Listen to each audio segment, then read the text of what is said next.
Hello everyone and welcome to another podcast, Morning in the Mountains, a podcast about UK and American life and culture for intermediate students and above.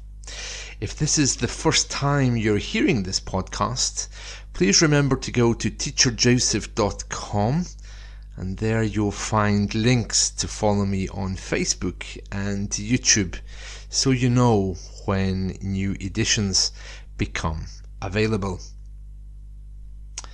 Today I, as promised, have a very interesting podcast for you, which is all about the cemetery.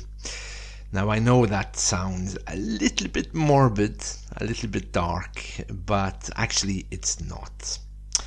I want to tell you that cemeteries here in the UK are not places of fear or superstition.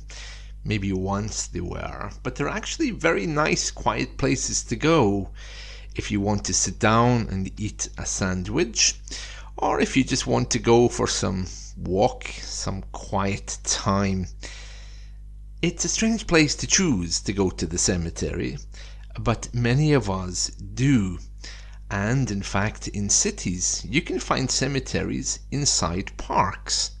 You can also find cemeteries which are full of seats and chairs where you can sit down and relax. In fact, many people who work in a place like London, for example, you'll find that behind most of the old churches, or especially in the financial district, there are old cemeteries there. Every town and every city has them, and you're welcome to go in and just sit and relax. Many people do. The downside of this, of course, is that if they're too quiet, they can also attract antisocial behaviour. Cemeteries, unfortunately, can also be covered in beer cans, and you might find old men in there who, well, have nothing else to do except maybe sit and drink. Well, not all cemeteries are like that, but certainly all cemeteries are usually open 24 hours. And I know that here in the UK they're used by offices, workers who want to sit with a flask of tea and perhaps with their book for half an hour. They're also used by people with antisocial behaviour and also young people who are dating. Sometimes they can go into the cemetery at night to spend a few quiet moments together. It sounds really strange, doesn't it, that a cemetery would have all these purposes? But yeah, that's the way it is. Now, last week you might remember that I told you that I was going to visit a Jewish cemetery. And in the next part of this podcast, I'm going to include a recording for you of when I was there. I'm going to describe the place and what happened. But to get us started on that, I just want to describe a cemetery in a few adjectives. Quiet, peaceful.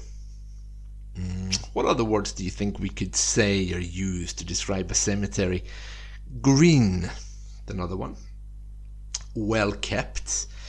Most of our cemeteries are well kept. The government goes and cuts the grass and keeps them looking very well. So we can say that they're well kept. We can certainly say that most of them are quiet or silent. So they're a good place, or they're good places to go if you're feeling reflective or in a reflective mood. Now I am aware that not everyone thinks like this around the world. In fact, in discussing this with some people, they are horrified to hear that British people like to visit cemeteries. I wouldn't say we like it, but we don't have that same respect, shall we say, for the dead. So to go to a cemetery is perfectly fine in the eyes of someone. And of course, if there's a funeral on or a funeral taking place, then it's not appropriate to sit there and watch it or to eat a sandwich. But it is still a nice place to go, and there's usually some lovely flowers in there as well. Okay, so here we are, me at the Jewish cemetery, and I'm going to play the recording I made for you there.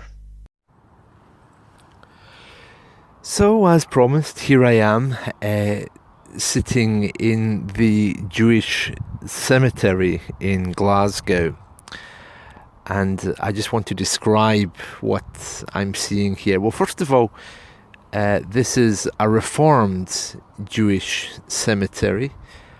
I'm looking at all the names here, and there's a lot of German-sounding names, but equally a lot of Scottish-sounding names. I was very surprised to find that this isn't actually a Jewish cemetery, but it's a part of a bigger cemetery, which has a Jewish section. And it is very big. It's the area of Glasgow that it's in is called Cardonald. And as far as I know, the Reformed Synagogue is far away from here. I don't think it's close by. But still, it's very interesting to see. They have this Star of David in all the headstones, which I think is quite common. You're probably picking up there's a breeze blowing, if you can feel that on the microphone.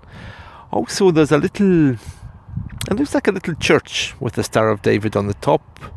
So I'm guessing that's a synagogue of some kind, or for some kind of ritual before burial. Many of these headstones I see have fallen over, but equally something a little bit strange. Our headstones in Scotland and in the UK generally are standing up, but many of these headstones are lying flat on the ground, just with a surname as a sign on the top, which would be a little bit unusual for here. At first I thought they'd all fallen over, but now I see that they were designed that way. Amongst the names I can see Getzels, Lopez, Freyund, Warburg, Newman, Black, Delkey, Cowan, Morris, Smullen, Taylor, Freeman, Yaffe, Nidelman. So there's definitely quite a lot happening here. So it's very well kept. I mean, it's lovely and green, and there's some lovely trees. There's also an apartment block just directly over the wall, so it's very open. On the headstones here, many of them are written in Hebrew as well as English. And just to give you a rough idea of the English part, the one that's facing me says, "In loving memory of Rebecca Getzels, died in 1986 on the first Shevat, age 61, deeply mourned by her sons, daughter, son-in-law, daughter-in-law, grandchildren, relatives and friends, and may her dear soul rest in peace." Well, that's a kind of standard greeting for cemeteries around here. I can't read the Hebrew, so I don't know what that says. The cemetery itself looks like it's very well kept. I mean, our cemeteries generally, I think, in the UK are very well kept. The hedges have been cut, the trees are looking lovely, the grass has been cut, the lawns have been tidied, so it's very nice. Unlike other countries, people here often go to cemeteries just to relax. They go to cemeteries just to have a look around, to sit. And if you work in an office block, sometimes you find the nearest cemetery just to go and have a sandwich. And I know that in some countries that would sound really, really weird. But for us, it's fine. I don't think anybody bothers about it. The other thing would be that we don't really have any kind of connection with the dead. For example, many of our churches, which have graves on the floor, become pubs. They just lay a carpet on top of the graves, and that's it, So we don't really have a sentimental feeling for graves. I think that's a Protestant thing. I'm sure the Catholic communities, in fact, I know the Catholic communities are very different. They would have more respect for the dead than we would. In looking around, generally speaking, I can see dogs walking with their owners on a lead. I can see some people relaxing, drinking coffee, I think, from a flask, and eating sandwiches, I should say. And I can also see that it's very, very peaceful. It's a lovely place to come. It's kind of, for I think British people, it's a place you go to relax. The cemetery. I know that sounds the craziest thing in the world, isn't it? But it is a very British thing to do. It's a relatively cold day, and it was quite easy to get here. The sun is shining, but there's a cold wind that's blowing. It was easy to get here. I simply got on a bus, and I went to another cemetery before this one, which is much older, and I found some graves of people who were on the Titanic. So Mr. Harper, buried up at Cardonald as well. But this is a more specialised cemetery. It's more modern, and it also has parts for Jewish people, Muslim people, and no doubt other faiths as well.